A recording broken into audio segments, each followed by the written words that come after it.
Hello guys, this is Christian Di Balagar.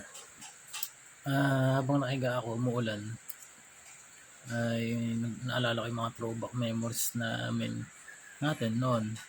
Bago tayo mapunta sa Earth. Bago mapunta sa Earth. Sa akin kasi lahat bunto ng tanong kung paano gagawin, kung ano yung dapat gawin. Ayan. Isip ako naisip, paano iikot yung Earth? Isip ko lang. Nung kami sa taas, yung naglalakad kami sa sa dilim, lawakan. Lalakad kami. Pero may natatapakan kami, hindi ko tinatapakan namin, pero parang nag-set ako nung isang set na sinabi ko, gano'n. Tapos lahat ng tatapakan namin, merong matatapakan talaga. Or either aasog yung mga tatapakan sa tatapakan namin, gano'n. Isip ko naisip, paano ikot sa Earth? Napakaraming throwback memories na naalala ko. Ito pa lang ulit yung memories na masasabi ko sa inyo.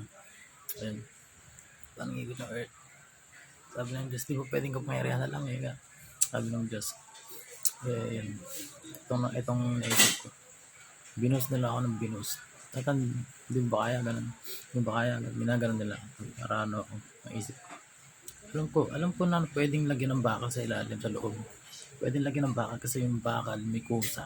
Parang si Iron Man, nagkukusa yung bakal. Paano lumilipad yung lintik na yun, di ba? Hindi lang ito sa movie lang, totoo yan. Totoo yan. Trust me. Bakal may kusa, may buhay.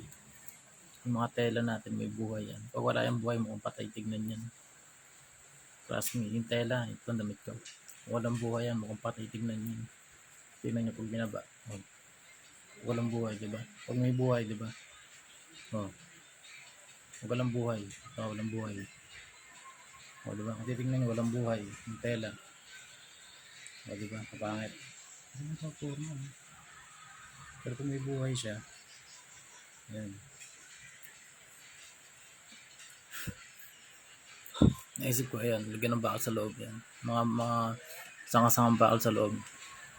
Para umikot, yung balancing yung pag-ikot niya, paulit-ulit. Yung balancing sa bigat ng yung mga parts na sa loob na yan. Yung pag-ikot niya, tuloy-tuloy. Ayun.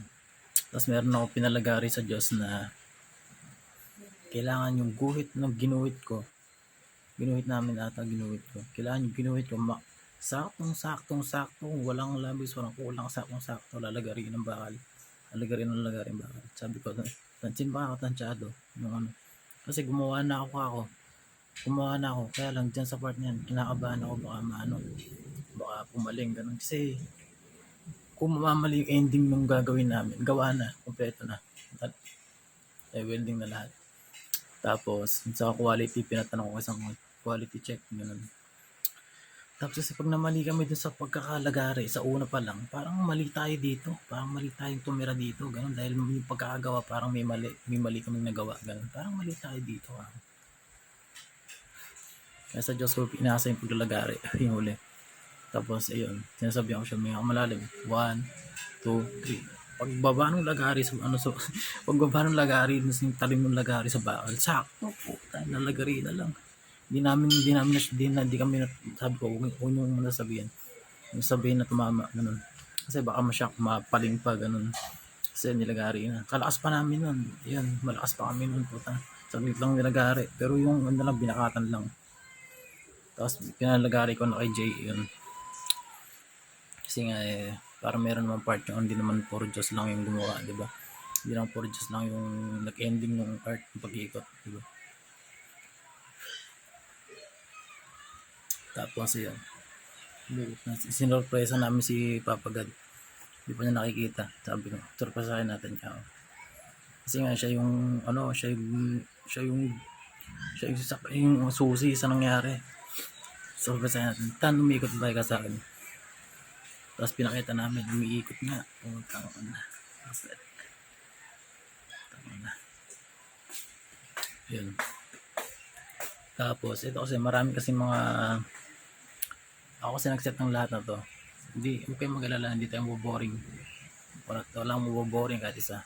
Lahat maraming gagawin. Yung tiwala, trust, tiwala, pagtitiwala, yung pagkakakilanlan, friendship, yung ano pa ba, yung kilala natin isa't isa.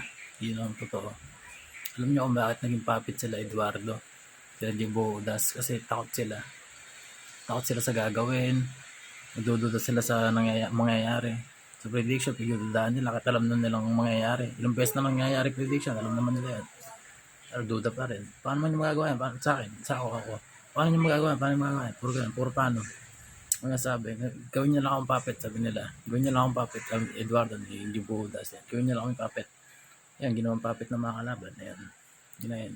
Kasi nga, wala silang tiwala. Kasi yung mga trader, yung mga tao na yan, mga masangsang yung, hindi, mga asal tae. Ganun. In definition of in all of them definition is ugali silang tae, mabaho, walang pakinabang. Wala silang pakinabang, kaya ganun. Hindi ko naman sila paparusahan dahil lang doon. Bago tayo bumaba, ito na sa earth, ganun pa rin, di ba? Yun nga, simula pa lang, alam ko, nag-set ako ng gumalaw lang ako ng konti. Meron akong mesa na hinahawakan, nakahawak ko sa mesa, nakatayo ako. Nung gumising ako, ganun, boom. Gumalaw ako ng konti. Gumalaw lang ako ng konti ganun. Gumalaw lang ako ng ganun. Boom. Set na lahat. Wala nang hanggan. Wala pa sa capacity ko yan. Walang hanggan yung lakas ko. Pati ako nasama. Pero ang totoo, guys, kaya kung mahirap buhay nyo, ang totoo, naglalaro lang tayo. Sa part na to, ito yung naglalaro. Sa part ng art na to, ito yung word na naglalaro tayo. Yun. Kaya kung maawa sa mga tao na, kasi kung magiging kaibigan yun, maraming gagawin sa inyo yun.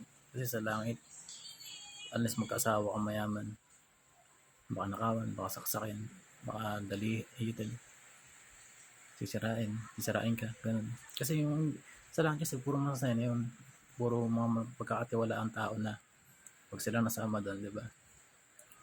Ilang tayo na baka ganun. Kasi nga naging puppet sila yun. Sumupa na sila sa maging puppet sila dahil duda sila sa kakayanan ko. Kahit kilala nila ako na ako si Man of Steel, literal Superman. Kahit kilala nila ako, duda pa rin sila. Kasi nga, gusto nila mas mataas sila sa amin, sa Diyos, sa akin, kay Kristo. Sabihin, mas mataas sila, gusto nila. Kahit hindi nila kayang palakarin, gusto nila mas mataas sila. Yun lang guys, I hope you will learn something about the history, and I am the Man of Steel. Alright.